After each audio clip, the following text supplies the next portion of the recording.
Hello and welcome to another episode of the Motogp Xtra podcast. This weekend, the paddock had the second of back-to-back flyaway rounds for the Japanese Grand Prix at Motogp.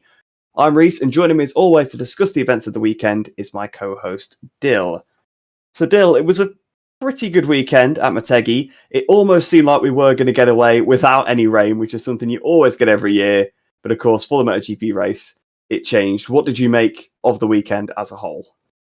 I look at Japan as like a classic track now, which for years was a track I never really liked, but I look at it now, it just reminds me like the 500 era for some reason. It's a bit old school, it looks quite old, and I just get that old school feel from the track because it's been around for so long. The big ring around it, the twin ring Motogp is now on, the big ring around it when you see the helicopter shots and all the cars parked on it. It's a cool track. I've never been a massive fan of the layout. It's quite want of a better phrase, one-dimensional with the straight 90-degree right, straight hairpin. It lacks a bit of something that a lot of the European tracks and the modern day tracks have. But in terms of racing, we drama in all classes. Championships heated up pretty much in 2 out of 3 championships. One of them was pretty much getting to the end of it. We can't really drag out the championship battle in one of the championships anymore. But overall, it was a good weekend for the neutrals, we'll say. Yeah, I think you're probably right with that one. I think it was we did have 3. We had 2 interesting races for the championship, and like you say, it is a very historic circuit. And if you say it thinking of the 500 era, I think Mick Doohan's last podium came here, if I'm not mistaken. Ooh, so fun fact. I think it's I seem to remember. I hope that's right, but I'm pretty sure that is the case. I'm fairly certain. I think it was on the race before he had the crash. You see, so I may do some googling in the background. You may have to fact check me on that one. But anyway, back to the modern era, and we'll make a start with Moto 3. So again, when you get to these flyaway rounds, we said it last week, and we'll probably say it next week. We'll probably say it the whole way now, basically, until Valencia. When you get to these circuits, a lot of the less experienced riders haven't been here, the less experienced teams as well, that maybe haven't got data here. It does allow for some breakaways. It allows for the lead riders, the riders that have been around the block a few times, that have been to these circuits, to pull away. And that's how the race started. Dennis Onchu started pulling away, and it basically was the top 4 in the championship all pulled away together. They managed to stop Masia taking the lead immediately and pulling away, although we'll come to that later. So he looked fast all weekend. But yeah, those top 4 pulled away. What did you make to the start of the Moto 3 race? Firstly, you are correct to make doing P2. Japan has last ever finished on the podium, so don't know where you pulled that stat from, but fair play. Back to the Moto 3. You are correct. You get to this part of the season, and of the last 5 rounds, the championship has slowly started to go. Like at one point, you looked at Moto 2 and Moto 3, you're like, well, Holgado and Acosta, that's kind of what we're thinking. And again, in GP, it was Pecco, you're kind of on right. The solid head now, keep a level head, and they can kind of see this championship out and take the championship maybe in penultimate round or squeeze it down to Valencia and win it with a comfortable P8 or whatever. But Moto 3 has just slowly started to build up to this brilliant championship battle. And then this weekend, we got it again, and just it's the usual suspects, I suppose, at the front. But each week there's one who's more consistent, who in Masia, and the other ones are a little bit inconsistent. Anshu's hit or miss. Obviously, he's had his incidents throughout the year and throughout his career, really. Sasaki, you just don't know if he has the overall potential to do what Masia is doing. And Holgado all season was brilliantly up until probably the last 8 weeks. So we came into this weekend kind of with a blank canvas of, right, we had India, new track, nobody's been there. Now we got to Japan, a track that's been on the calendar for God knows how long, since Honda own it. It's going to be more of a, in my opinion, it was going to be more of a group race because of the long straights, a lot of strips, even to heavy braking zones, lots of overtaking, not the chance to break away, but that didn't happen. We have Anshu basically got to the front and just run as fast as he could away from everyone because he knew Masia had the pace, and it was just one of those races where one rider who probably didn't have the pace, like he was quick through practice, but had many instances where he was let off track, and just maybe two out of 3 laps were quick, and then just did a lap where he'd make a mistake, and obviously he did end up crashing out of the race as well, so kind of fitted up his weekend as it went. But just overall, it was one of those weekends where it could have been a runaway winner, but instead we had someone run away to try and break the group up, and it actually pulled out into a different style race and completely against the grain of what I'd expect at a Moto3 Motogp race. Yeah, it's something that seems to happen a bit more regularly. We've commented on it over the last couple of years that it seems like they can pull away a little bit more in Moto3 now. I think maybe the class is maturing to a point where the better riders have just figured out how to sort of go off the line immediately and pull away. Obviously, some circuits it's not really possible, but we have definitely seen. I remember last year we said it a lot with Guevara and Garcia. They would sort of get to the front and sort of try and pull away from and keep out of the chaos behind. It is worth noting that there was a pretty cracking battle for, I think, 5th place. That was a pretty big pack. I think that's normally where you have your attention focused, sort of watching that massive scrap for the lead, except there was just 4 guys that had managed to pull away. And Onshu, you did mention him a little bit there. We may as well talk about him now. He started off the race so well. He did exactly what he needed to do. Got in front of Masia, who was clearly the fastest guy all weekend. Started trying to pull the pin. And we've said this season a few times, we said he seems to be a bit better. He's learning from his mistakes. He's a championship contender, genuinely, this year. I think he was, at the start of last season, he was sort of there or thereabouts for the points, but faded away. Whereas this season, he's still really there, even after no points pretty much at India from something that was a weird incident, particularly. They're not maybe going to hold it against him too much. It cost him quite unfortunate last weekend to not score any points, so it put him a bit further down the championship, but he was still well and truly in the battle. But it did seem like he hadn't learnt his mistakes. He obviously led initially. He got beat up a little bit, pushed to the back of the pack. And perhaps maybe earlier on in the season, if he wasn't in the championship hunt, he would have sat there a little bit and took a bit more stock. But I feel like he was a bit desperate because he saw Masia take the lead, started battling, and pretty much handed Masia a 1 second lead, and then followed it off by crashing out of that second position. So Onshu kind of went back to his old habits, didn't he, this weekend? Yeah, I felt the fact that Motogp is a lot of stretch. You have basically the last corner to turn 1, up pit straight, nice run there. You have turn 2 to 4, then 5 to 6. So straight away, that's 3 long straights. It's more than most tracks. Then you also have the hairpin where you crash down to the 90-degree corner at the bottom of the hill.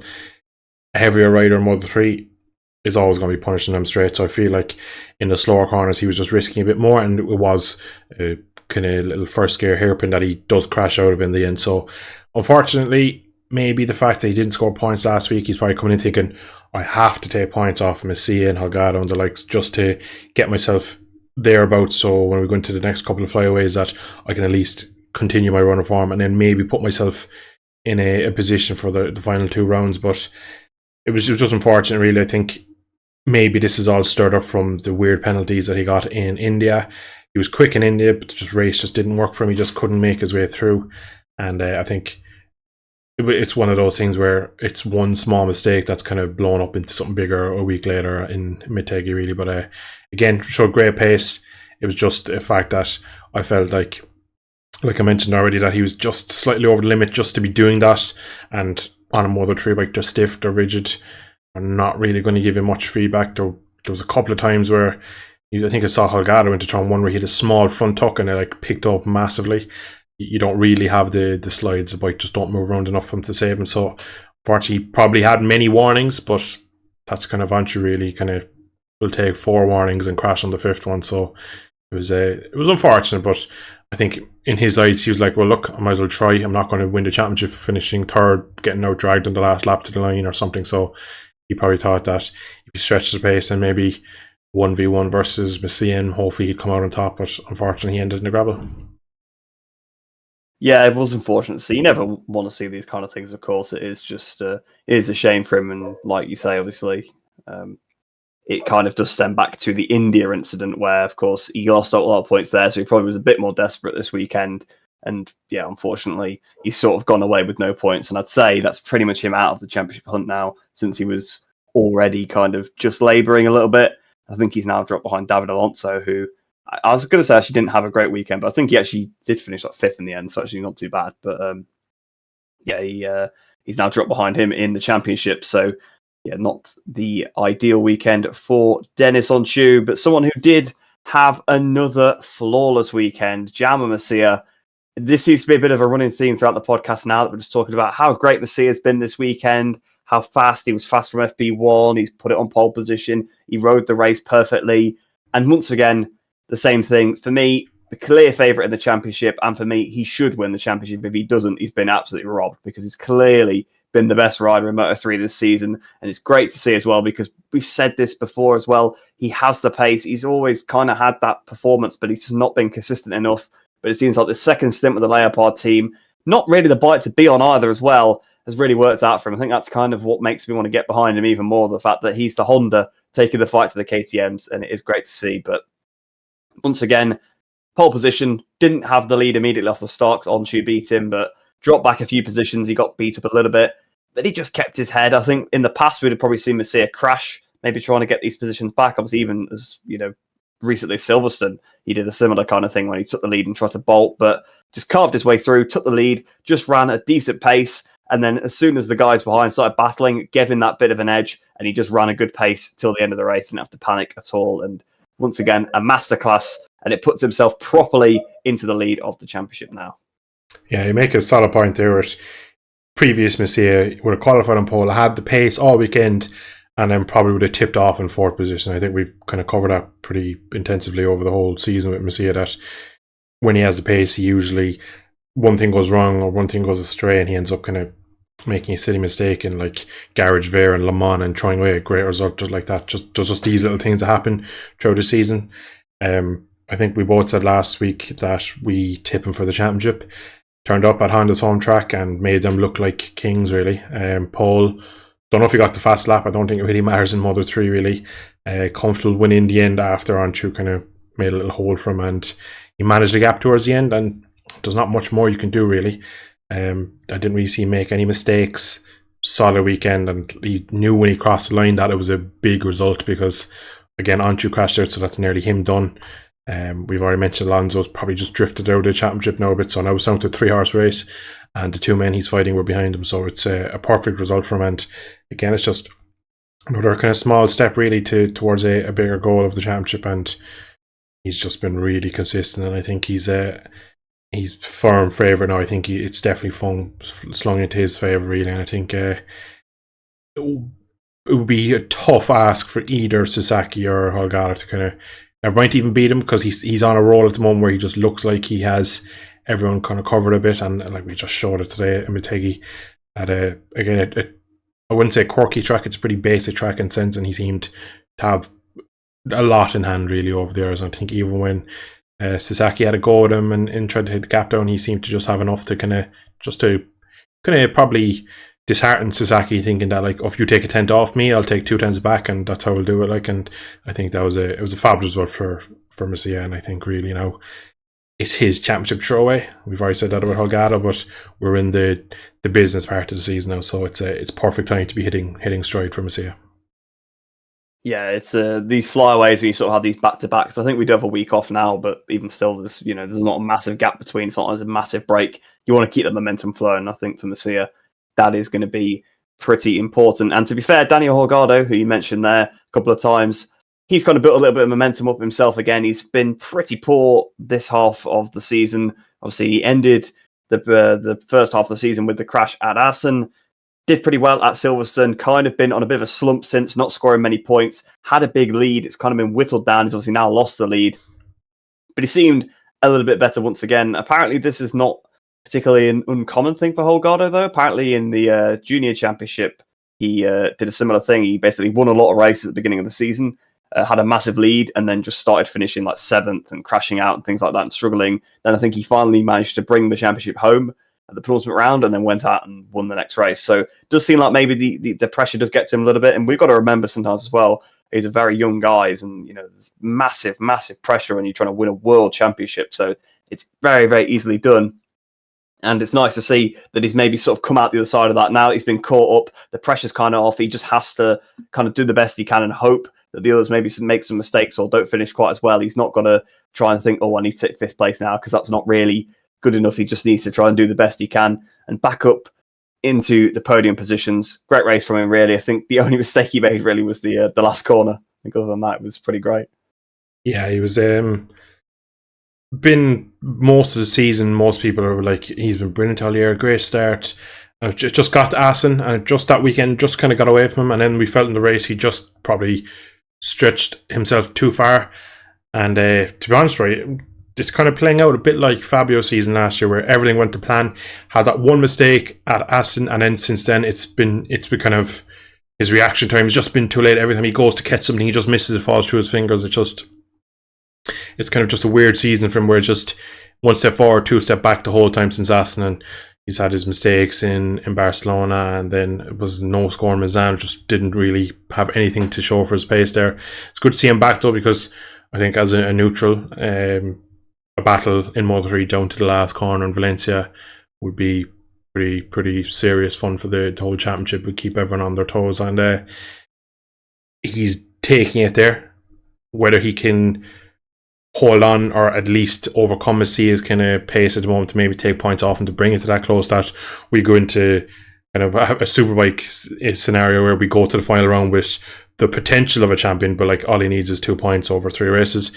If it goes down that Messia needs to score like P14 and the rest have to be winning the race to win the championship's not really going to be much of a battle. So we all kind of wanted to go down that, like, there's maybe tied for first and then 3 points off is Sasaki or something like that. We want a kind of a finale, a kind of showcase finish. 2013. Pretty much, yeah, exactly. Run to the line, make it up, and it's good to see him back though, Holgado, because I had my fears that he might just slowly start to slip a bit, kind of like Arbolino in Moto 2, where it just never really came back to him, and by the time he came back, he was too far out of it. So it's looking like Holgado's kind of got his act together, and again, he's slightly more on the less experienced in that class compared to Messi and Sasaki, so it's actually good to see him really get a good result here today, because it wouldn't be out of the ordinary for him to be like a mid top 10 kind of rider now for the rest of the season, because we're going into the rounds where experience is a massive key to it. So a podium from today is a fabulous result, resilient, and really shows a bit of resilience and keeps the championship hopes right on track. Yeah, I mean, it is only his second season. You do kind of forget that. So I suppose he has been to these circuits, but only once before, whereas, Messia has been around the block for a long time. Same with Sasaki, both those riders, especially Sasaki. I'm sure he's raced at Motogp pre-World Championship days. So 100%. It's probably a track that he knows quite well. Especially, I believe he was a Honda rider back in the day, if I'm not mistaken. So, if you're most Asian riders come through, or Honda riders at some point, right? Yeah, so he probably been to the Honda track quite a few times, so that bit of an advantage. So good for Holgado to be able to get that decent result against the two very, very experienced riders ahead of him.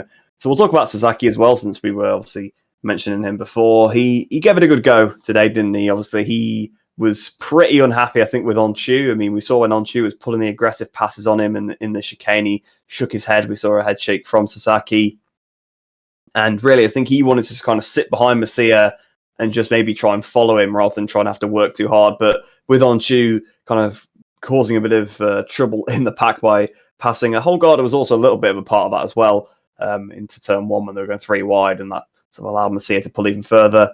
It just left too much work to do for Sasaki. He gave it a go. He tried to sort of match Messia, but it just... Well, he could just about match him, but he just couldn't take any time out of him. So he gave it a good go, and you can't say he didn't try. I mean, he tried pretty hard last week. This time, a little bit better, because didn't take out his teammate this week. Yeah, I just feel, right, Sasaki is your typical... I suppose, yeah, he's your typical Japanese rider where he's ultra clean on track, white line to white line. He isn't what I would call a scrapper. He's like we go back to the very first episode of this podcast where he should have won in Qatar. He was absolutely head and shoulders quicker than everyone else until that little mistake. But the way he makes his lap time is a bit like the Fernandi, a bit more corner speed, likes to roll in, roll out, keep the 125 rider, isn't he? Really? Exactly. He's very much a 125 rider. Exactly. It's a great analogy there. But when you've Onchu trying to ruffle people's feathers up to kind of make it a messy race where he kind of excels, Holgado, who's probably thinking himself, I just need to battle and scrap for every single inch of this racetrack today to make sure that I don't leave any stone unturned. It's probably a part of the reason why Sasaki isn't a multiple race winner. It's kind of like the way Fenati would qualify on pole, would lead 3 laps, then get passed by a Messia or someone of that kind of order, and then get kind of ruffled up, get pushed back to 7th, then comes back and finishes 5th, and you go, well, like, he was a second quicker than everyone on FP3 on Friday morning, and he was like so much quicker in qualifying, did all his racing on his own, then gets to the race, and you kind of go, oh, he's just not been able to transfer it into a race. I feel like sometimes Sasaki has that. Now today, I felt he was a bit more fit again. Japanese rider in front of his own crowd. Apparently it was Mother's Day, which is a huge thing, I'd imagine. They mentioned that in the comms, and he gave it a good go. I do like Sasaki. Crazy boy, he's a fabulous little rider, very tidy, but just wasn't to be today. I suppose it was still good result, keeps him thereabouts in the championship, but I'd say even though it was a good result, I'd say there was a bit of disappointment inside that he wasn't able to kind of give it a good enough go to take P1 and really kind of get a great result in front of his home fans. Yeah, it's a shame. We always kind of root for the home rider, but I think they'll still be pretty happy with that podium. And like you say, in front of his mum, he stayed on. That's the important part when your mum's watching. You don't want to be worrying her at all. So yeah, a decent weekend for Sasaki because again, he's still taking points off Holgado, who was the leader going into the round, wasn't he? So yeah, it's he's still there. He's lost a couple of points to Masia, but they're all three of them are still pretty much on par with each other. There's only a couple of points separating the three. So it is going to be very, very close as we go into these final, was it 6 rounds of the season? Was it I 5? believe so, yeah. I think it's 6, yeah. So, yeah, it'll be very interesting to see how this Moto 3 championship pans out. But we'll move on to Moto 2, a class where there's not so much to talk about championship-wise, but we do have quite an interesting topic. Motogp Xtra, his second ever race win, and he did it in a dominant style. We've seen this before. He's turned up to some of these Asian circuits where perhaps the conditions are a bit more familiar to home, and perhaps he's raced on growing up, on the Asia Talent Cup, for example. I'm sure they must come to Motegi. I can't be 100% sure on that one, but surely they must do. But either way, the conditions, these kind of circuits as well, he always goes very well at them. And we saw actually last week in India, he started off really, really well on the weekend, but sort of tapered off a little bit. And we've seen that a fair few times throughout some of these flyaways. But this time, he didn't taper off at all. Just absolute domination, pole position, race win. He pretty much did it all on the opening lap, didn't he? He pulled that, 1.5 on the opening lap, then stretched it out to about 2, and just managed it to the end. It was a fantastic race. When you don't see much of the leader, they've done a good job. It was a Jorge Lorenzo kind of win where you can see he's there. You see him cross the line every lap on the kind of top left of the screen on the little preview window. But he doesn't get much coverage. They're focusing kind of back behind the runs onto Van der Gorberg. There was quite a bit of action for a few laps, so you saw a lot more of that kind of action. And then every once in a while we'd cut him coming out of the chicane and another lap down, and the gap he'd lose a tenth, he'd gain a tenth, and then Ayagora did put him under pressure, but Xtra had a perfect race weekend. Pretty funny celebration as well when I think he was on the coming out of turn 3. It was a nice little dance. If you've seen it, you'll know what I'm on about, but it was quite funny. I don't know what it was about, but I just found it quite humorous. But overall, perfect weekend for him, and I think everyone just likes Xtra. He's kind of just one of these, he just always seems to have a smile on his face and enjoys his racing. And again, when we get a bit of wet weather or questionable conditions or extreme heat as well, it's like any Asian type kind of conditions, or when they are in Asia, he does usually show up. And he's had a bit of a tougher season this year compared to last year, and it's good for him to kind of bounce back, and he was really strong here. And again, if you try your minds back to last year, Ayagora won this race ahead of, I believe it was Lopez on the Boston Sciora, and he was really strong there. So to beat Ayagora at home is a massive result. Like, that is huge for him. So again, fair play to him. Didn't he do a foot wrong? We barely saw him in the race. He was just managing the gap, and perfect race from really. And again, I think everyone's quite happy just because Xtra is one of those people. I think when he does well, everyone's kind of happy for him. He's just one of those guys everyone kind of likes to see do well. Yeah, I think you're right with that one. He does seem like a very, very nice chap, and in the Parc Fermé is always very, very bubbly when he has a good result. And he has had a bit of a tougher season. I think not having that benchmark of Agora for a lot of this season, I think that's probably been a bit detrimental to him. Obviously, last season Agora was on it from like the first round, and it's a good benchmark to be up against, and it's kind of maybe spurs you on a little bit. But the Honda Team Asia team not quite had the season they had last year, but 1-2 in qualifying, 1-2 in the race. I'm sure they'll absolutely take that one. and a bit less of a nervous 1-2 than it was last time at Austria last year, where it came down to the last corner between the two of them. That must have been a bit scary for Hiroshi in the pits. But of course, Chantra pulled away at the front, but he wasn't really the only one to sort of spread that gap and then just keep it. It was kind of like that throughout the field. It was one of those kind of old school Moto2 races where it was all decided within the first few laps. No one really suffered any tyre wear, and you just couldn't make the difference. It was just everyone kind of processional around. Pretty much you had Chantra leading, Agora second, Acosta third, pretty much the entire race. Dixon just behind them, just running around with a big gap between them. Like you say, pretty much all the action we were watching was a bit further down. We saw some battles with, I think, was it Garcia and Lopez having a bit of a battle at one point, and we saw Zonta battling with Darren Binder and a few other riders, with Ramirez as well, Marcos Ramirez. We were watching the riders you don't tend to see because there just wasn't a lot going on at the front. Yeah, and it was one of those races which is quite funny. We're in our 5th season with the 765 Triumph engines, and this was a proper Honda Moto2 era where there was gaps of 1.5-2 seconds to everyone, and nobody could do anything about it. And of course, it would happen at the track that Honda owned. It's quite a funny coincidence, but it was just one of those ones where Chantra went so early, everybody tried to scramble to get an idea of which way it went, and then when everyone kind of settled in, it just did get spread out and became a lot more, like you said, a professional race where people just were, I suppose, not even managing. I just think people were on their limits, for want of a better kind of race pace. Really was just very consistent for everyone. It's not a Portimao. It's not in India. It does not have a lot of camber banking. There's no kind of secrets to the track. It's not a Laguna Seca where you turn up and somewhere just know straight away and they go quick. It's quite a simple design, so I think a lot of riders probably get to the limit quite early and then get their race pace down to a T. And you come to Sunday, if a guy is a tenth more than you, that's kind of it. Like, you're kind of like, well, he can do that every lap. I can't. There's a second over 10 laps, and you end up finishing 1.8 behind him after 18 laps, and that's kind of your race run. I think we just saw that this weekend, where when we go to a track that's maybe a bit more on the basic side, we see a bit more of an old school Moto2 race where everybody's wheels in line, unless you crash out or unless someone has made a really bad setup decision or has a bad tire. Does not a long lap penalty, or exactly. There's outside forces were controlling any of the action in the race. Really, it was probably one of the duller races of recent time. And to be fair, in the Triumph era, there's probably not been as many of these races, which is probably a kind of a props to Triumph and maybe Dunlop over the last couple of years, what they've done to the tyres, changing the fronts quite frequently. So Moto2 has been better since kind of the 2015-16 era of the 600 Hondas, where they would just scream and slide, and kind of that was it. There wasn't much in terms of changing the line to make up a gap, and I think with the 3-cylinder now we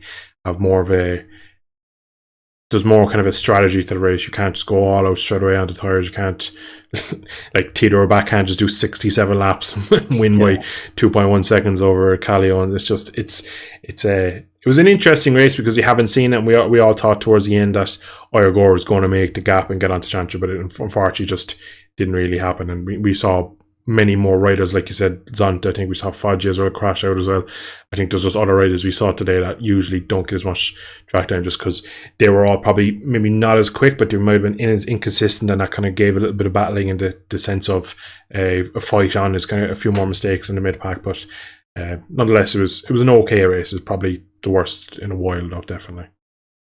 Yeah, it was rather dull. It did feel a bit more like, we're about 2 seconds in front of Callio, 2 seconds in front of Luti, Yeah. it was one of those kind of races where just not a lot happened. But yeah, you do get that sometimes. I think the track probably does play into that a little bit because it's just straight line break, straight line break, straight line break. So there's not really multiple ways to attack it. Whereas I think that's the great thing about the Triumph is that you can carry the corner speed, but you can also square off. Whereas here you don't have much choice. I mean, in the middle sector, you can obviously carry the corner speed a bit more. So Lorenzo went pretty well at Motogp, so it can't be all start-stop. But I think that's probably what plays into it a little bit. And I think that's what played into quite a lot of mistakes as well, because it's all about the heavy braking being right on the limit. We actually saw quite a few crashes, especially towards the end of the race. I think once the front tyres perhaps had got overheated a little bit, once the riders are getting a bit fatigued and making a few more mistakes. We saw just a period in the race where a few go down. Obviously, you already mentioned Foggia go down.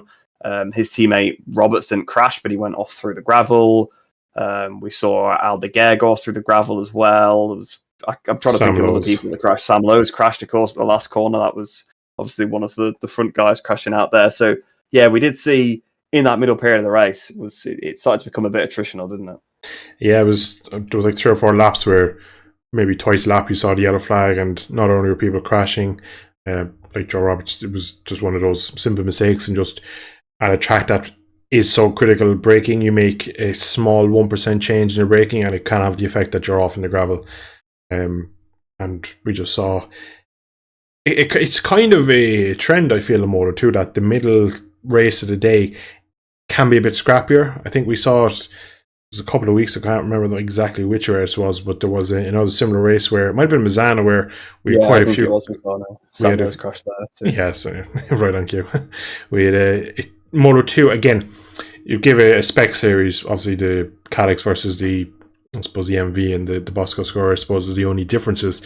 Same tire, same engine. It's very similar. So if you again have someone slightly faster in front and you try and go with them, you're going over your limit and you're changing a lot to kind of make that happen when they're all equal bikes. So it's the big drawback of having a spec series, but again, cost effective and usually not as hard for riders who probably don't come from a huge financial backing to get into the class. More outright talents, I suppose, can usually get into these classes, where some or other categories around the world you do need a thick wallet to get into these classes. So hopefully going forward we might kind of get the Pirelli tire, might change it up so that it's not much of a crash fest of a Sunday, because I do feel that sometimes you can have these races where people are just going over the limit slightly and you just think everyone's on the same equipment, same engine. It's just a bit too much, and if someone has a slight advantage like Chantra does, it just stretches everyone, and then that stretches everyone behind, and then you do have these races where 4 or 5 laps in a row a few people slip off and there's mistakes from riders you wouldn't expect. So that's kind of where it was really today. It was just one of those races where it got stretched. Chantra just seemed to have everything under control, and everyone was probably on their limit to try and stay with him or even try and make any inroad on him. And we kind of saw that kind of trickle back to the top 10 and the top 15 really, where we saw a few incidents and a few people slip off. I'm not sure Pirellis will particularly help making less crashes, because I feel like once the tyres have gone off by lap 5, they'll be skating around a little bit. So I feel like it'll give them more feedback, though. I feel like the Dunlop is the ball. I think they probably are a friendlier tyre to ride, just a bit less durable, I guess, because they're softer. So if we go down that route, we'll have races that'll be like 2 chapters. We'll have grip, and then we'll have the non-grips skating around, and it'll be every race will be kind of a Catalonia race where and it's Fodger champion. So all I'm saying. It'll actually be quite interesting. I'm actually quite looking forward to seeing what we'll do, because like you say, we get these weird races sometimes like this. Well, not weird races, boring races was the word I'm looking for. And it'd be interesting to see if a little shake-up perhaps adjusts it. Maybe it'd be one of those things for a few years and then it sort of peaks out a little bit again. But it's nice to shake up the technical regs every so often, and does obviously change the complexion. Keeps everyone on their toes races. as well. Yeah. Kind of takes the advantage away from some of the bigger teams also. Yeah. So they won't have so much data, which is always good. Makes it a bit more affordable, a bit more competitive at the front of the races. But Pedro Acosta, we did kind of say going into this class that the battle for the championship is pretty much over for this one. He did a pretty great weekend. He finished 3rd place today, behind the 2 Honda Team Asias, who had a bit extra on everybody. Beat everybody he needed to. His championship rival, Arbolino, was just nowhere. Although his teammate was also nowhere. But I think he's still a bit injured, isn't he, Arenas? Although he's kind of been a bit of a letdown this season, unfortunately. But yeah, Acosta pretty much rode, I don't know, we didn't see a lot of him, just rode a pretty steady race, I think. Realised the 2 in front of him weren't for the championship. Closest championship rival, I guess you'd say, was Dixon, who again is not really in the championship anymore because he's been taken out a few times, to be quite honest. So yeah, it's a great weekend for Acosta, and just, I think, another step closer to the championship, because really, the rival he's focusing on really should be Arbolino, and Arbolino wasn't even in the top 10, so scored plenty of points on him. Yeah, so 50 points over Arbolino now, and 93 over Dixon. So realistically, in a round's time, you can nearly rule Dixon out if that goes over the 100 with 5 to go, and then it becomes very unlikely. If he maintains the gap, he'll go into Malaysia with a championship pretty much sewn up. Again, if he continues to take points off of Arbolino in this fashion, I wouldn't be surprised if we leave Burriam with our first championship of the season complete. It's a huge margin. Again, P11 today for Arbolino. It's just kind of writing on the wall, really. I think we've kind of, this point has been dragged out throughout the season by us, and again, Acosta is brilliant. He's done exactly what is needed. This is kind of one of those races where I think of it like the Rossi, Lorenzos, the Marquez, the Stoners. They take a P3 perfectly on the day. They just they weren't at the races. The riders in front were just quicker. And it's like, yeah, P3, I'm going to hit my markers. I'm going to stay out of trouble. You won't see enemy on track. I'll be very happy in Park Farm because I've beaten my... Like, the main objective was to take points off of P2 in the championship and P3. He's done that today. This kind of secondary objective was to win or get on the podium. He's kind of done that as well. So, bottom line really is he's just putting heaps of points on the board week in, week out, and where others have faltered and been inconsistent, Acosta's just been fabulous. But I'm going to throw this back to you. What have you made of all the rumours and speculation that he mightn't be going up next year to GP? Interesting, because they've already signed a seat away, so I'm not exactly sure where he's going to end up. I mean, I'm sure, you know, they were willing to maybe sack, or they were willing to maybe make a whole new MotoGP team, or maybe sack a rider. So I think they'd probably be more than happy to tell Vietti or Onshu that their services are no longer required to keep Acosta happy. So I don't think it'd be a massive problem there. But yeah, it would be a bit strange, because the whole point really of the contract was that he was able to go up, and that was to stop him really going anywhere else. Because you'd actually be a bit annoyed if you're Acosta, because if you go have to stay in Moto 2 again, you could have been sitting on a Gresini Ducati next year if there wasn't that restriction in place that you couldn't go to somewhere else. So yeah, it's bizarre. It's very bizarre, because they've been going on about for ages how they're going to try and make room for him. And to be fair, there's not the seat, but I just feel like it's not really fair on him if you promise him a MotoGP seat and then just keep him in Moto 2 for another year. Just seems a bit strange. I don't think it's going to happen. I think he's going to still be MotoGP, to be honest. I mean, they're going to move heaven and earth to make that happen, I'm sure.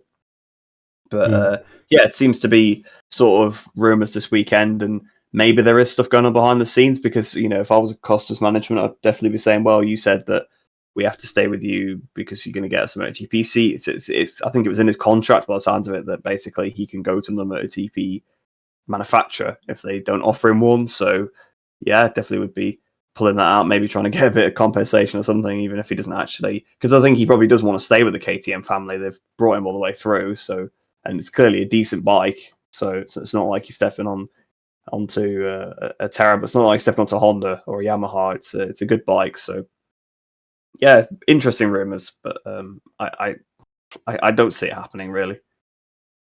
It's strange, really, because just while you were kind of making that point, I was thinking where KTM's sly enough to think we'll give him what he wants in his contract, and then kind of pull this wild card out towards the end of the season. Like, oh look, we couldn't get a seat, and you just stay here this year, and then next year we'll have a seat. Is that their kind of way of?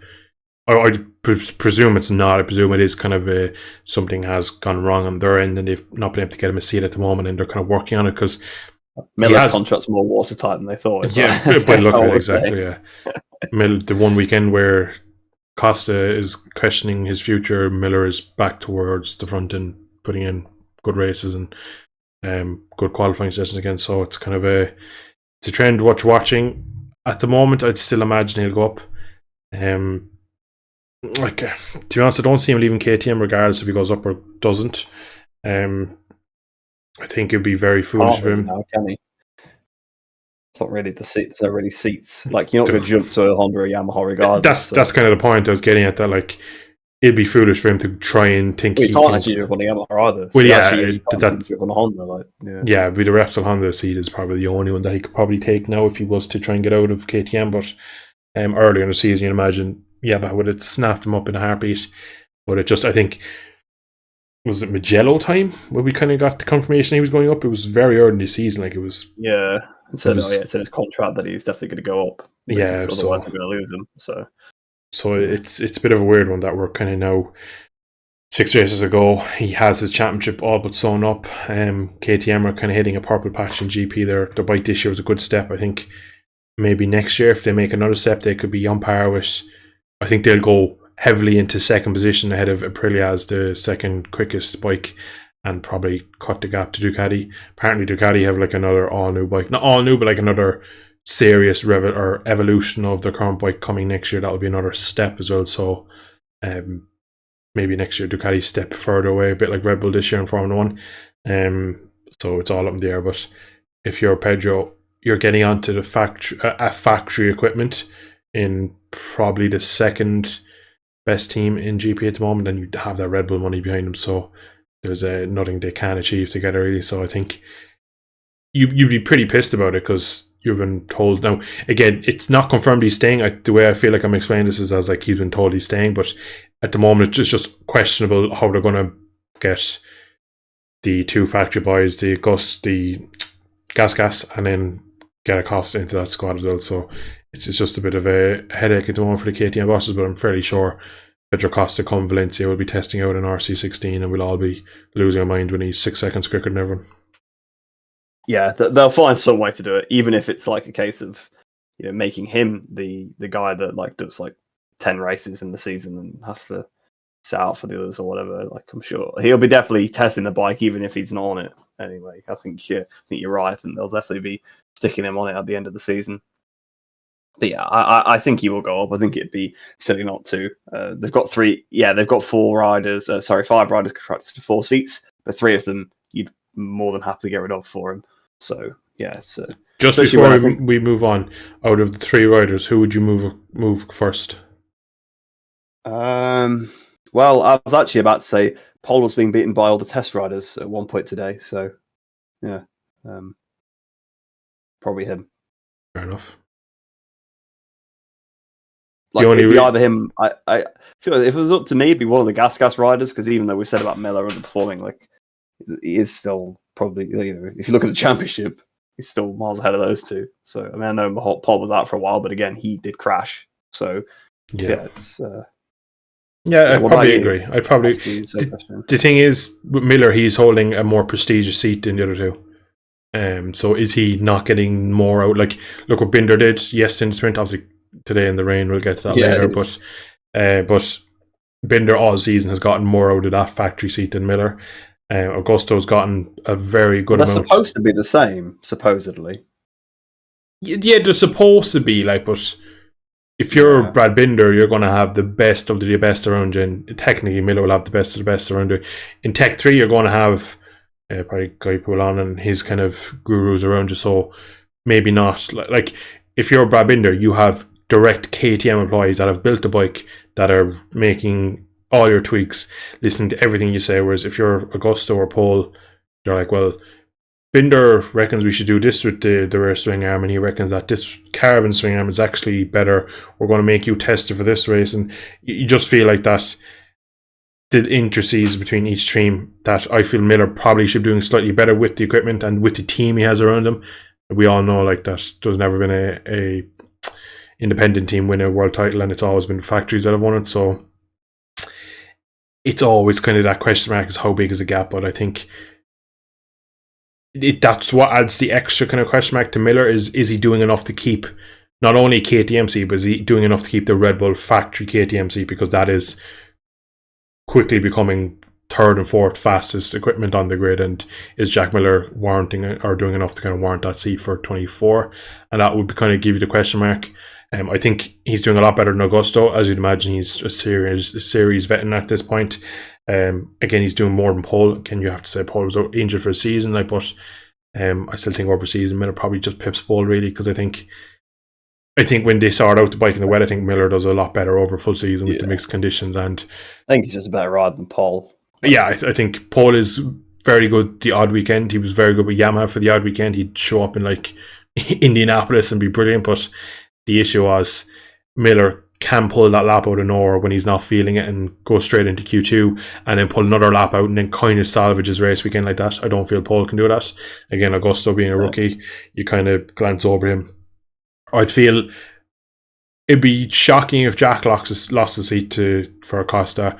I think at the moment the obvious one is Paul, but just the history of Paul with KTM is what they are, and I think that's if this was Honda, I think Paul's gone. Good luck, they don't even blink. They just They just give him his P45. Yeah, well, look what they did to Pedrosa, you know. Exactly. I know he retired, but I didn't even offer him a test ride. Exactly. So, which was clearly a mistake. But. I think if you're more cutthroat like Honda, this would be done by now. They would have had him on that seat already. It would have been announced probably Misano time.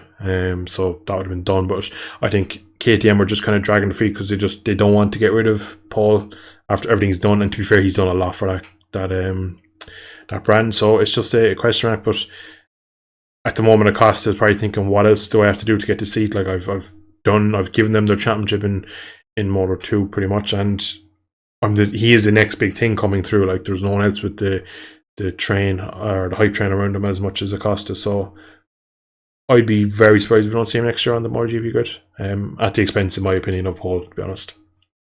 Yeah, I think so. I think I tend to agree with that one. I think if it was Honda, it wouldn't not just be on it next year. He'd be on it as soon as he's won the championship in Moto 2. Yeah, straight on it. Like wins it, and the next weekend FP1 Friday rolls out and MotoGP bike. I think Honda probably could do with him developing the bike for the last few rounds. Yeah, probably.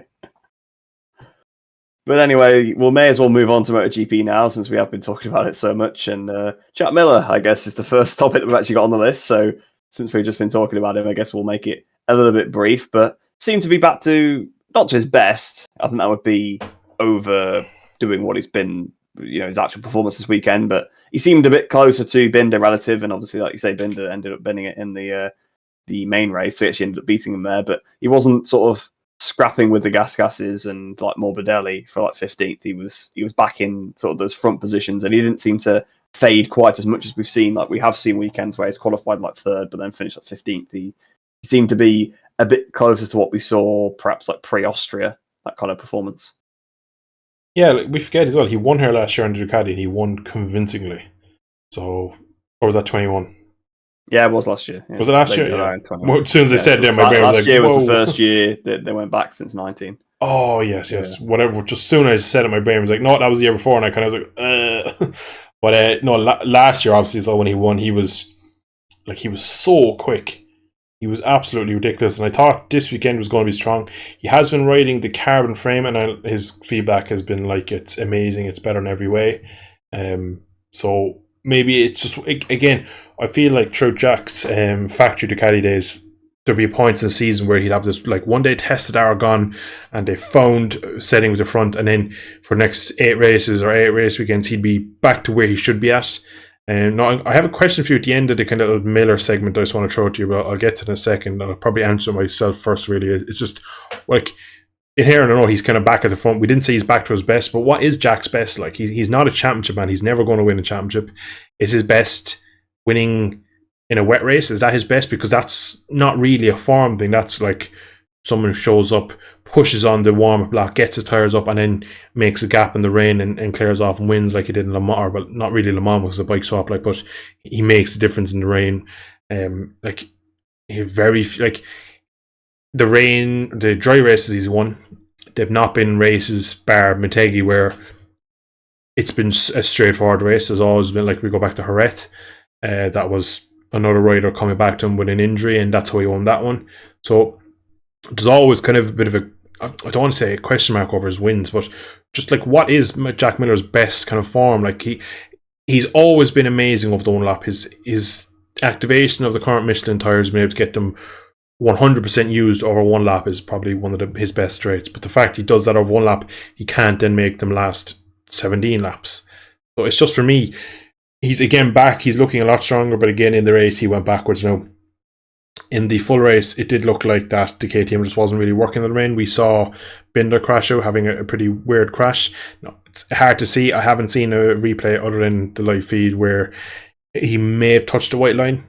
That's what the commentator said. I believe he was slightly in, but he was definitely close. Like, but it was one of those crashes. Anyway, yeah, exactly. It was a small mistake if whether he touched the white line or just small the brake pressure too much, and that was the kind of front end gone. But it's back to the Miller situation. You just don't know what his ceiling is, because he could easily top an FP1 and look amazing first laps out of the box back into turn 1 on a green track, and you're like, Jesus, he's going to win the race by weeks if he does this all weekend. But then he gets to It's a Sunday, qualified fourth and finishes ninth, and you're kind of like, well, how does it go that badly wrong for him? But again, this weekend it was strong, finished decently in the sprint, just doesn't have the overall speed in the rain at the moment. The KTM, apparently it's more of a KTM issue. We always know Jack is fabulous in mixed or unquestionable conditions, so he's undoubtedly one of the better riders when it comes to risk and bravery and putting on the line. But for me, just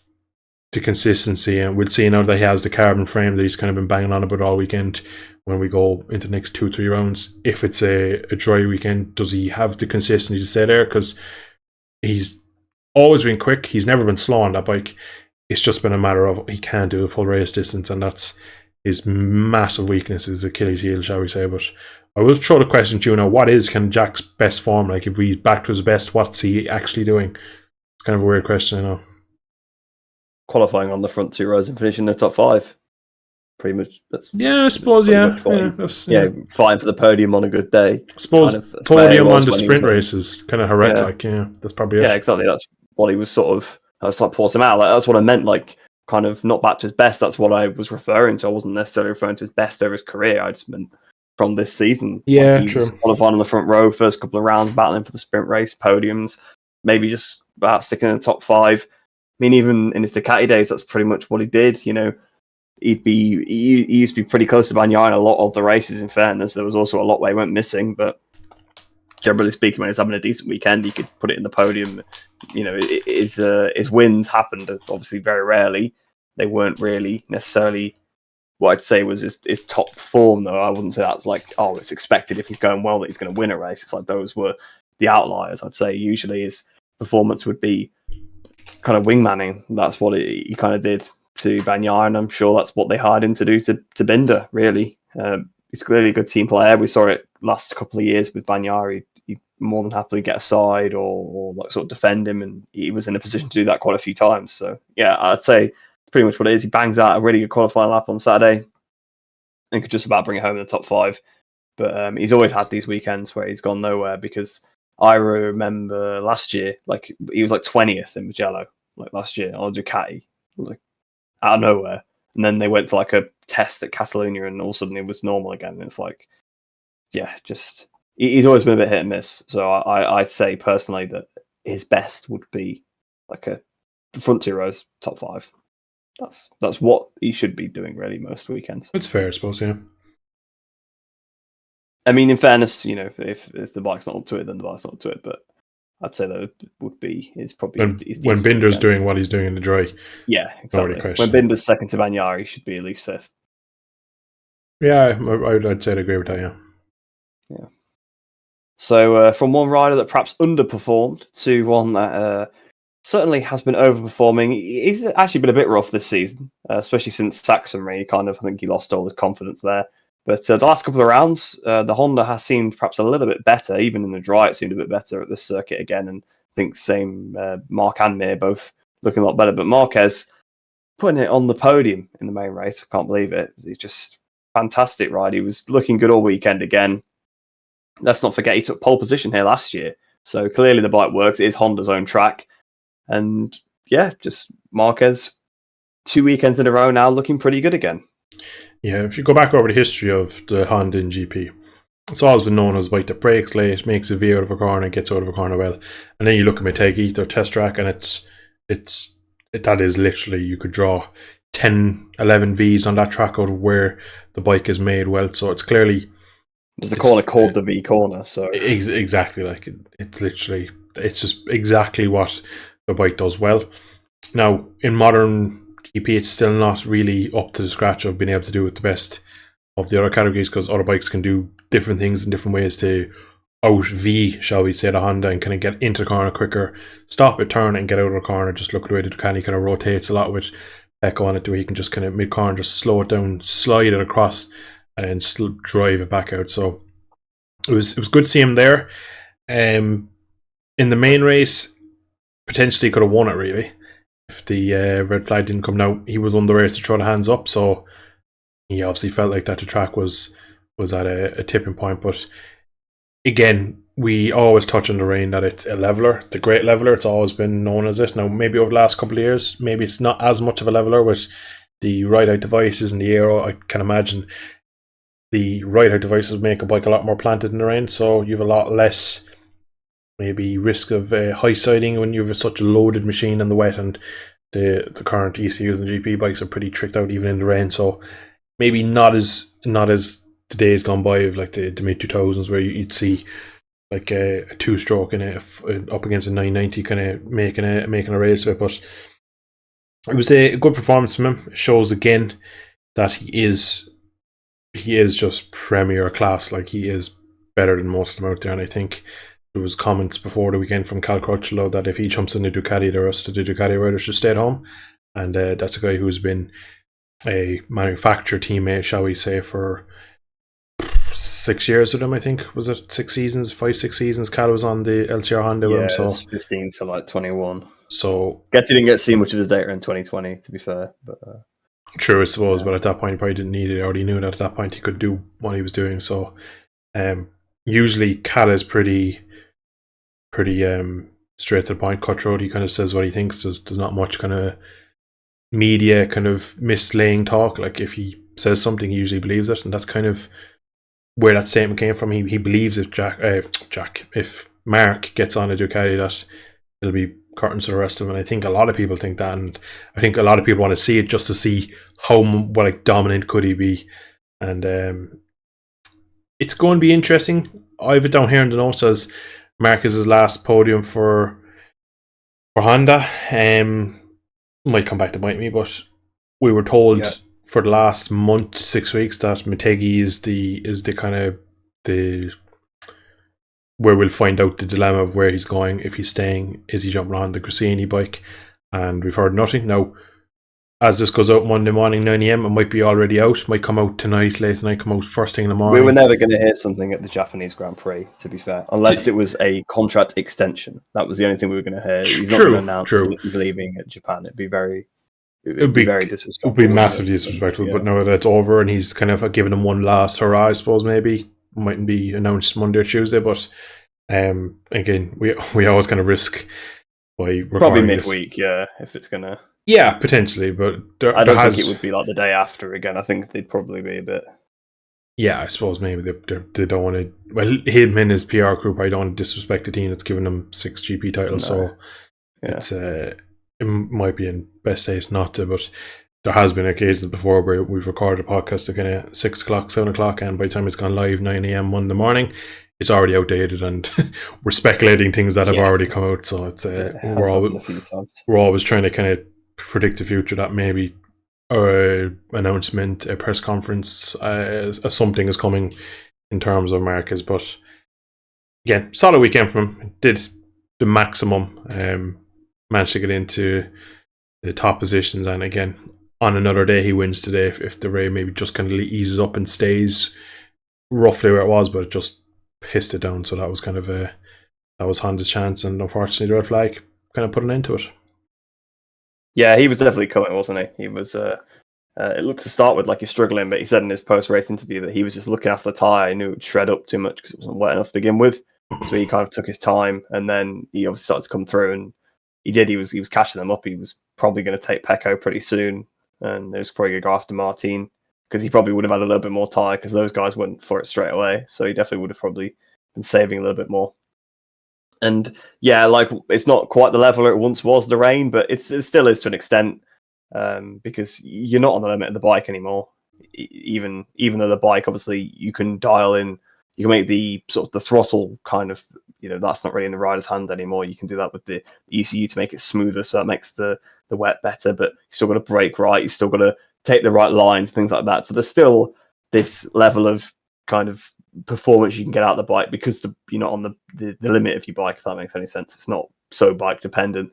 So if you're a bit worse, you can do a bit better. And Marcus showed that today. He was fantastic once again, just like he was last week. And the first full race podium of the season, first one since Australia last year. And I'm going to say, if the rest of the race are dry, then I'll probably be inclined to agree with you that it's Mark's last Honda podium. But I think we could very easily get a wet, like Thailand, and that could be another podium, and maybe even a dry Phillip Island. Phillip Island's a bit of a weird one, so he got a podium there last year. He almost won the race there last year, actually. So yeah, it's certainly possible, but we'll we'll have to see how the rest of the races pan out. But we may as well move properly onto the main race. I know we've been talking about it quite a bit, but may as well talk about what actually was happening. We've alluded to it a little bit earlier on in the podcast that it was dry all weekend. Every single session pretty much was dry. We have not seen, like, pretty much every time you go to Motogp, there's always going to be one session that's wet. It's usually a bit wet. Probably the reason why the lap record going into the weekend was still from 2015, which I could not believe. It was absolutely ridiculous. It's like the best lap. It did go on Friday, but it's the same in Moto 3 as well. Alex Mark is also from 2014. Yeah, but the bikes are still the same though in Moto 3. So true, yeah, that's true. But you still think I know they've made a step, but like it could be more about the conditions. And if you get a slipstream in Moto 3 and you do it perfectly, then the conditions were great that weekend. I can see it happening more. Like true. And there's still a few Zarco lap records and stuff in Moto 2 as well, which is more crazy because the bike is so much more powerful now. But to see a 2015 lap record, a pre-Michelin lap record, no aero. Maybe they did run a couple of wings that weekend, the Yamahas. They did start trialing it towards the end of the season, but it is pretty crazy to see that. I mean, it's now gone. That should be interesting to see how many sort of aero lap records are left, but that was about the last one, I would imagine. But maybe Phillip Island. Maybe Phillip Island still got one, but potentially, yeah. Again, with it being such a high-speed track, yeah, because they couldn't use the radar device and stuff there last year, really, could they? So, yeah, it was interesting. But anyway, kind of that was beside the point. Usually, there was Texas as well, wasn't there? I don't know if that went well. Remember, we were talking that. It did, yeah. Texas 14, I think it was for years. Yeah, Texas. Termas was the same, I think. Termas may have gone, but I'm not sure. But again, it was. I think Termas did literally get set in 14. That's not been resurfaced since. That's also part of it. It's like when the surface gets old and stuff. So, yeah, but either way, usually you get some sort of rain. We didn't really have any until the morning of the race. Then it kind of stopped. It dried up by the time it was Moto 3. There was a few wet patches, but Moto 2 was just a completely normal dry race. And then Motogp, heavens opened just sort of as the race was starting, really. It started to spit on the grid. They all started with the dries because, again, the track wasn't wet, so it would be a bit silly to go on the wet. And I don't know if it was declared a dry race as well, so I don't know if you actually even can start on the wets in that situation. But then within a couple of laps, in fact, literally on the first lap, they were all crawling around by the end of the lap, and pretty much everyone piled in, aside from the Yamahas and the test riders. And then as the race sort of went on, they slowly peeled in, although Morbidelli really was stubborn. He definitely stuck it out there. But if you put some money on Pirro leading a couple of laps, then you'd probably be enjoying yourself tonight.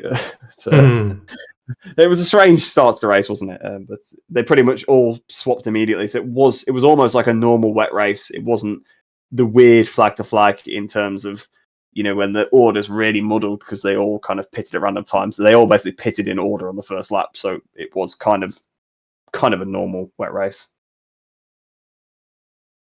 Yeah, it was interesting because throughout the day, like when they woke up, when we were going to bed Saturday night, there was a few stories up on Instagram that it was absolutely torrential rain. So when I went to bed Saturday night, I was expecting a full wet race in all three classes, and then Moto 3 was bone dry. Moto 2, there was a few puddles under the bridge, but I was expecting a lot more rain. So the fact that we got to the warm-up lap of the GP race with only rain, I was shocked. But of course, then the action came, and like you've already kind of said, really, it was just, it threw everything up into the air. It just so many things going on that the championship is such at play there that everyone who's in the championship front is really thinking, if Pecco pits, I have to pit. I can't risk losing 16 seconds and being P21 back with Cal and Pirro. I can't be the first one to go in. What if I'm too early? What if it dries out the lap I come in? So it's the same kind of any series, really. If your championship rivals do it, you match them. Worst case scenario, you both don't score. Best case scenario, you battle each other to win. And that's kind of what we got today. I think did Jorge Martin say at one point he tried to jump in behind Pecco to see what he was going to do in terms of pitting.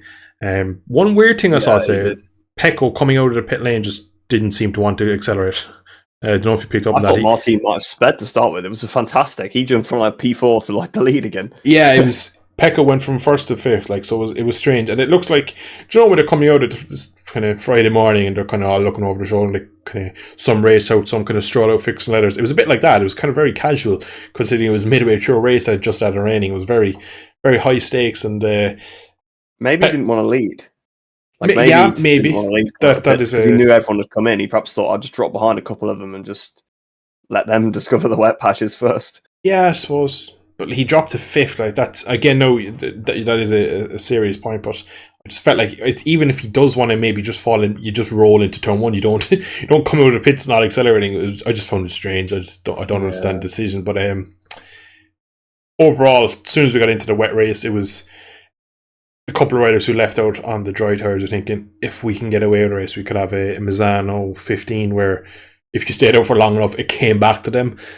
Scott Redding that crashing, getting the podium. Bradley, who didn't pit, Bradley Smith stayed out and got a podium. So there is races in history where riders have tried an audacious strategy of, right, it's raining now and I'm going 6 seconds a lap slower, but when people start tipping off in the ring, going so much quicker than me, and I'm just tiptoeing around them and the tracks that dry up, I'll have the advantage and I can get back into it. But unfortunately for everyone who stayed out more than the one lap that the leaders did, that was a race done.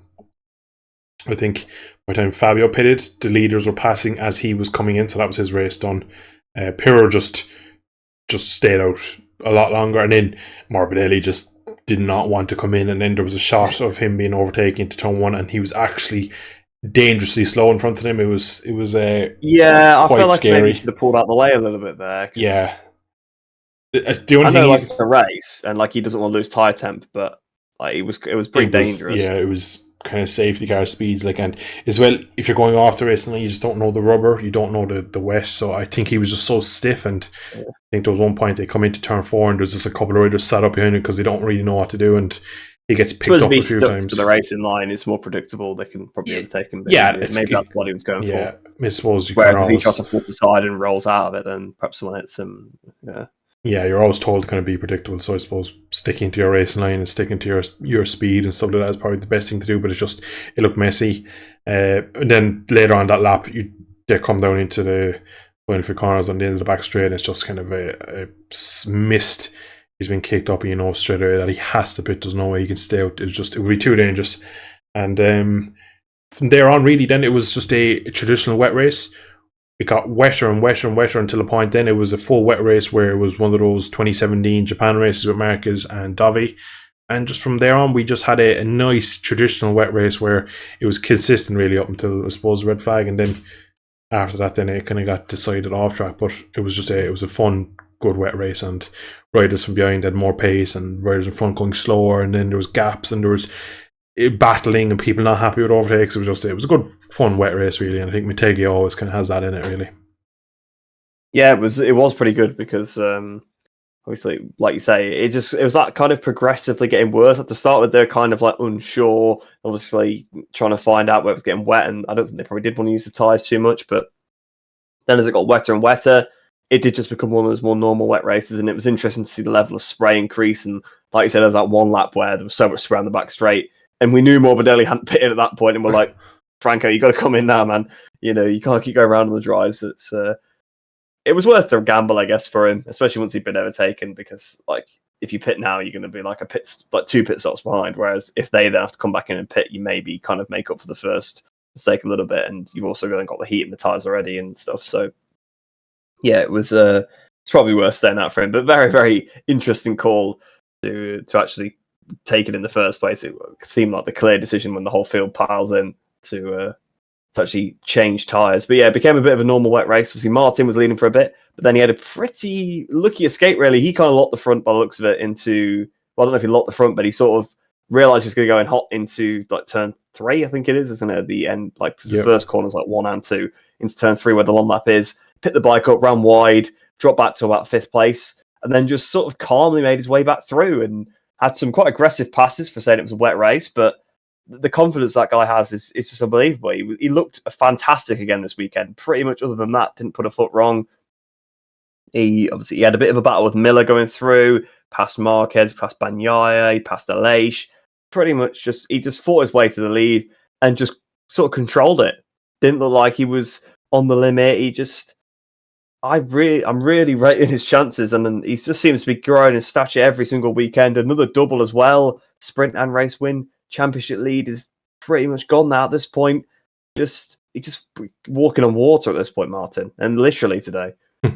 And Jorge Martin is not what you call a wet weather specialist. He's someone who would, in races in years gone by, come on with a P11. I can't think of him being particularly bad in them either, though. Like they said that, like I don't see him as a wet weather rider, but I can't ever really think, oh yeah, when the rain comes, Martin's going to be last. But yeah, I don't think he was Lorenzo in the later years. Lorenzo, that kind of style where he'd tense up and go backwards. It was a post collarbone. Lorenzo, yeah, exactly. But like the wet you have of late. There's Bezzecchi, you have Zarco, you have probably Marini, Oliveira, and Alex Marquez are probably your main men that you'd probably go for. I think I said Miller already. Well, I had Miller in if I didn't, but they're your kind of 5-6 riders to go. Any one of them. The riders you wouldn't really think of would be your Martins. Bagnaia's first podium today in the wet was his actual first podium, or his first podium in the wet was today. Words that weirdly, but he's I never realised that. I thought he had got one already. Like he said it in the. He said it. I heard him saying. I thought, oh, I think he maybe like finished P4 in like Thailand last year. So I he probably didn't. So yeah, there was a KTM on the podium there. I think KTM won that day with Oliveira, didn't they? Yes. So yeah, usually in the wet races, you've just these riders who come from nowhere, and Oliveira is one of those riders. And to be honest, while we're on the subject of wet weather riders, what a shame it was that he did another mechanical because he was coming at one point. There was an opportunity, but Jorge Martin, a lot of them. Yeah, he's one of those riders that just does not have any luck this year. It started in the opening round, then we had Jerez. With Marquez, yeah, just gone downhill, and we've really not got to see what he can do because he was quickest out of all Aprilias in pre-season, even though he was on last year's bike. So we all thought coming into this year that he would be in and around P3, P4 all year, and he'd probably spring a few spurious results. He's had the potential to do it, but actually just hasn't clicked. But the Martin thing, it's just a prime example of when a rider's confidence, because you did say that he kind of tugged front. He had a massive front end slide.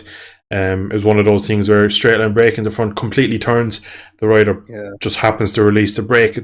Just the reaction times of a cat, it was unbelievable to save it. Runs straight on, drops to I believe 7th, and comes back through and rejoins just in front of Fabio Di Giannantonio. And the way he battles back through. He actually overtook him, didn't he? And then he got back. Yeah, I think he doesn't get to run him, and then he can just outbrakes him into 5. But it just shows again, like Rhys said, that he's on such a stellar form. Looking at his results here now, there have been 37, 32, 37, 21 have been his last 4 rounds. Just that's serious points. Like that's 2 full race weekends. That's a sprint win and a second. So that's 5 points dropped out of over 100. So there's not much you can do. And you look at Pecco, mid-20s, 9 in India, and then mid-20 again in Misano, where he was second best again. Then you go back to Barcelona, where he only scored 9 points. So you can see there, just since Barcelona, the change in championship results. And we now have 3 points as we go to Mandalika next time out. So it's going to be an interesting one. I still have that feeling that Bagnaia somehow is going to channel his inner Stoner Rossi combination that he's been talking about, and he's going to pull something out. It's just in my head is ingrained that it's not meant to be that a satellite rider can win a championship. Last year, a lot of people gave me grief because I banged on about how much Jorge Martin deserved it over Enea Bastianini. Now this year, Martin is 3 points off the championship lead, and obviously Bastianini's had a horrid season, but he's down at P21 behind test rider Danny Pedrosa. So it's funny what a season could do. Again, no DNFs or like no non-scores from any weekend from the Jorge Martin. You can look at Pecco. There's been lots of drop points now. Of course, Jorge Martin's he crashed at Austin. Yeah, he had, but he did score. He scored well in the sprint. Is kind of. Yeah. He's not had any weekends where he scored nothing. Exactly, yeah. But I think that's still his only non-score though.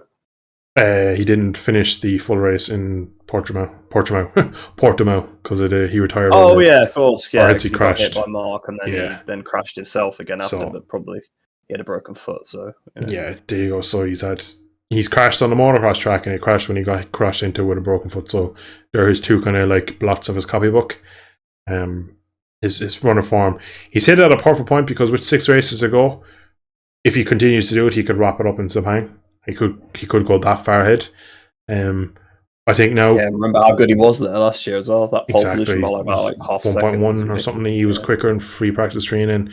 It was 0.6 quicker than everyone in qualifying or whatever it was. But it was an extreme margin. And I think, didn't he finish second in that race? No, he fell off. Did he fall off? Oh, he fell off in like turn 6. Fabio Quartararo finished second. I thought he finished third. I knew he was. Yeah, maybe he did finish third. Actually, he got a podium either way, which was unbelievable from like about 14th on the grid as well. Yeah, but basically finished up on Hargay. It's going to be tough to do. I feel like we're going to kind of wake up from this fever dream of Martin Championship battle. I think this weekend is probably put Bezzecchi out of it. Big crash on Saturday, and now I think it's just Spanish versus Italian, Ducati versus Ducati, and may the best man win really for the final 6 rounds, 12 races. Yeah, I think it's going to be pretty interesting. To be fair to Bagnaia, kind of turned around a bit this weekend because he has just been hemorrhaging points to him basically ever since Catalonia. I mean, remember Austria when we were saying that Bagnaia done the double, he was miles ahead of everybody, he looked way too good. Then we get to Catalonia, loses to the Aprilias in the sprint, not a massive worry, but then he makes the mistake in the main race, obviously has the massive high side, gets ran over, which obviously is not his fault, but sounds like more of the injury came from the initial crash anyway. And obviously then had a poor weekend at Bassano, whereas probably a healthy Bagnaia would have done the double there. Then, Martin did the double, so he started to gain more points there. Then you head off to, it was India after that, right? And then Martin wins in the sprint. Bagnaia looks like a bit ragged all weekend. Bagnaia crashes out the main race. Then here again, Martin wins in the sprint. Bagnaia can't even finish second behind him, loses more points. But then today, to be fair, in tricky conditions, kept his head. And all right, he still didn't beat Martin, but he did finish second behind him. And that's pretty much the bet. Obviously, that's the next best thing he can do. And he didn't look like he was going to crash. I did have a feeling that perhaps potentially he could crash under the pressure of it. But I think maybe now he's just kind of taking the mindset that he just needs to score as many points as possible rather than trying desperately to stop the Martin momentum, because the Martin momentum's properly in swing. So yeah, I think he did a pretty good job today actually, and I guess yesterday as well, because again he was behind on the back foot after his crashing as well. He could very easily have crashed again trying to make up for time because he knows that Martin's going to gain on him, and now the nothing in it, and he's had his lead that was pretty large absolutely crumbled. I mean, the contrast in fortunes since Austria, we were talking about, so like I said, talking about how good that Bagnaia was there. We were talking also about how reckless Martin was in the sprint race, got that podium, then ruined his main race by having a long lap, and then it's just completely swapped since then. It's crazy. Yeah, for me with Pecco, he's just about stopping the tide now. Again, I look back at India as a pointless risk or mistake or whatever you want to call it, because he's trying to waste such points there now. He's put himself, he doesn't have the time to kind of drag it out to Valencia and win it there.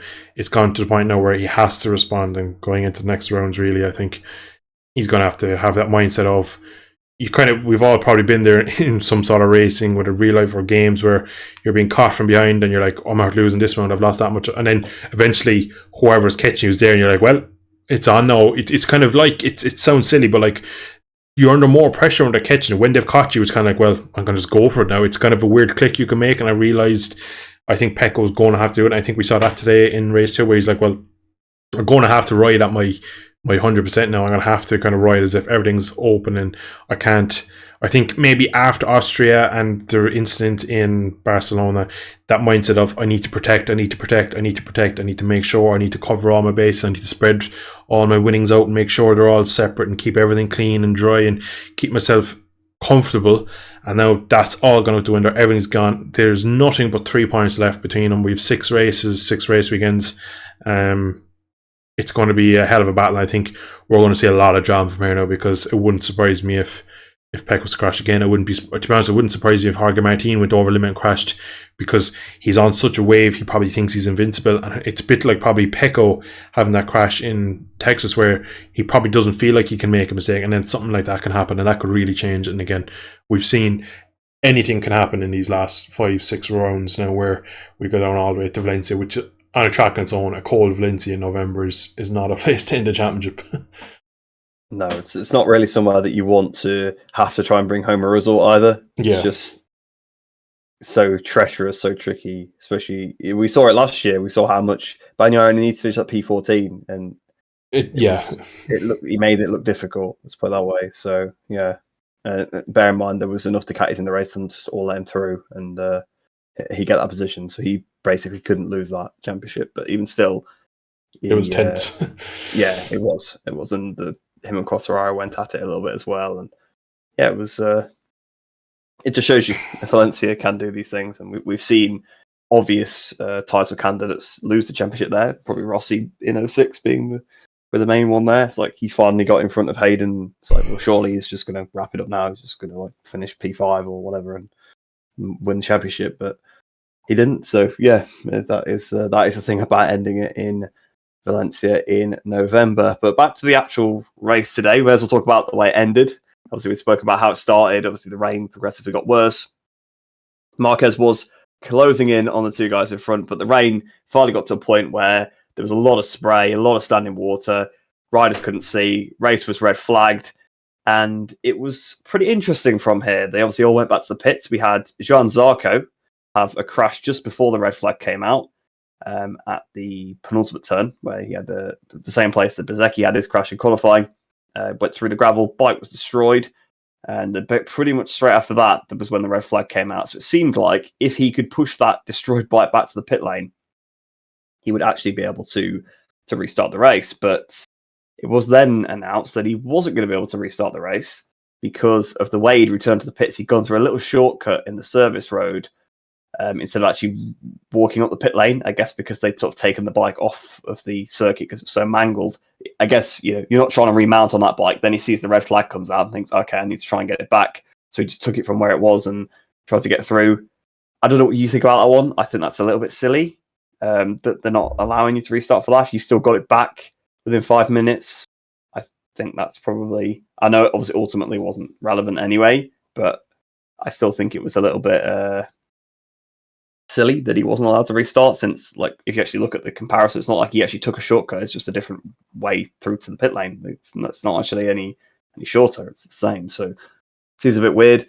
Also, another oddities were the fact that Vinales, someone we have actually mentioned at all, he actually probably worth mentioning this incident because we haven't got it on the notes, but into turn one, Bezzecchi made a mistake. I think he almost hit someone, right? So he had to pick the bike up and he just clattered into Vinales and Zarco, just ruined their races and didn't get a penalty, which was strange. Wasn't even under investigation. Don't know what you made of that one as well, but didn't even see that it was Bezzecchi at the time, but we saw it afterwards in the red flag. Vinales crashed in the gravel, unfortunately for him, and we thought initially he was out, but I think it took him a while to restart the bike, and then he pitted and ended up a lap down. Zarco came back through the gravel and that was actually having a really good race up to that point, but seemed like Vinales was going to have to start from the pit lane with Miguel Oliveira, who had just retired from... Actually, I've just seen online it was because he couldn't see. It was a visor problem. It wasn't actually a mechanical bike issue.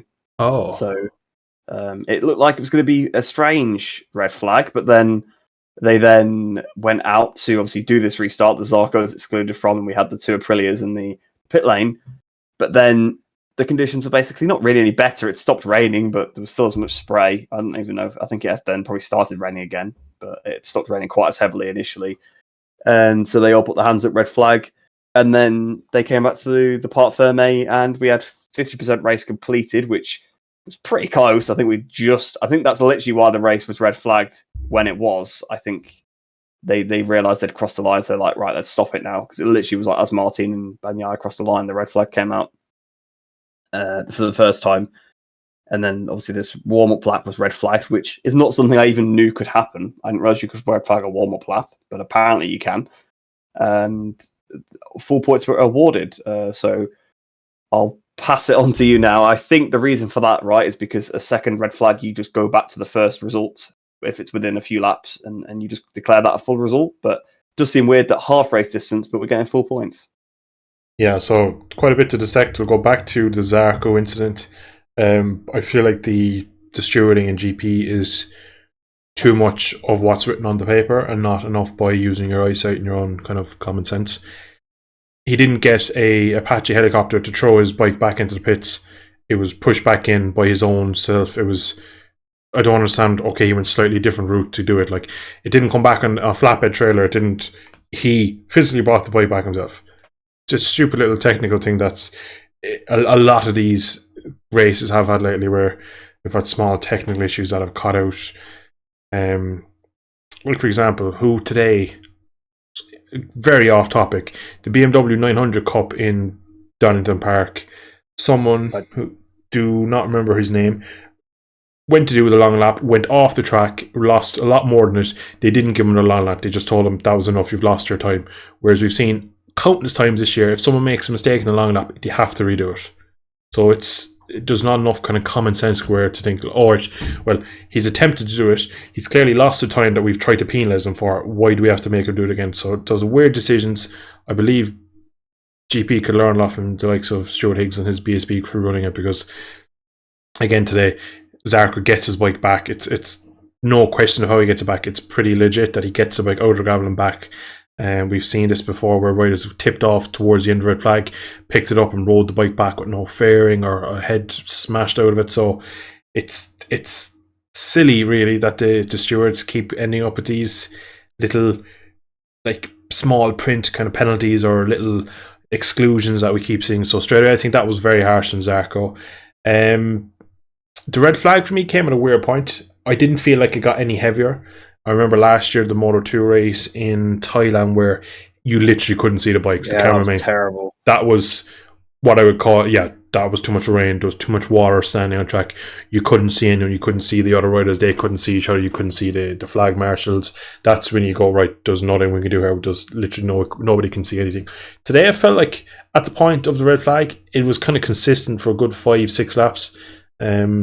No, Marcus maybe just got a bit worse, but potentially I felt like it got darker, but I don't think that, like, from my watching of it, didn't seem that the rain got any heavier. There wasn't a direct jump that it started monsooning and that it was obviously way worse. So when they red flagged, I was a bit confused this time, because I wasn't sure why. Apparently there was some lightning strikes going on, so maybe they were fearing power outages or something along those lines, or maybe there was some alternate issues that we probably haven't known yet. But when the red flag came, everyone piled back in, and obviously we had the Aprilias in the pit lane and stuff like that. And for me, I always thought that basically had to be live racetrack for it to be a red flag, kind of probably similar to what you thought. So a warm-up or sighting lap, whatever you want to call it, red flag was interesting. The riders didn't know what was going to... It was a start delay if it happened then, but... As did I would have thought they'd have to come back in, kind of park it up and kind of sit it out again, but I think probably I just kind of was critical of them. This is probably a compliment that they probably thought it's only getting darker, the rain is not going to leave up. I believe the weather forecast was consistent for the next hour that the rain was going to be like that, and like even on the in-lap it looked like it was 7 or 8 o'clock and it looked pretty dark and gloomy. So I think any chance of us going back racing was probably gone at that point, and I think they made a decision that just probably like Rule 367B, if a race has been red flagged twice in this circumstances, we've got 50%, we get full points. It usually is a half points race. So when we saw that it was going to be full points, it was interesting. Now, I'd imagine they've followed a rule that I don't know in the rule book, but I've never seen anything like it. But I'm glad that they didn't restart it if they felt like the riders weren't happy, because as soon as the riders were coming in, even though they hadn't realised that it was a result in full points, Jorge Martin said he just, like, you could see him kind of gesticulating that he just couldn't see anything around him, that it wasn't safe. And in the end, it was the right decision. It was just a shame that we ended that way, because if the race kept going originally, we were on for a nice little battle, because Marquez was about to make it spicy. Yeah, I think we were. It's unfortunate the way it did end, but it looked like they probably thought it was getting towards the conditions. It seems like they literally red flagged it as soon as they could, like, to make the... It's almost as if they'd kind of decided already what they were going to do.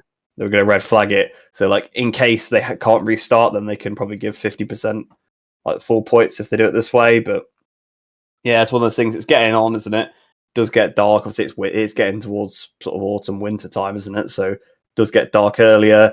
And then, obviously, if it's raining already, it's going to be even more dull. And they have got lights in Motogp, but again, if it's wet, you don't want the all of the lights sort of bouncing off the water. So it was a shame that we couldn't get a restart, but clearly when they sent them back out, it wasn't any better. In fact, it was perhaps maybe even worse.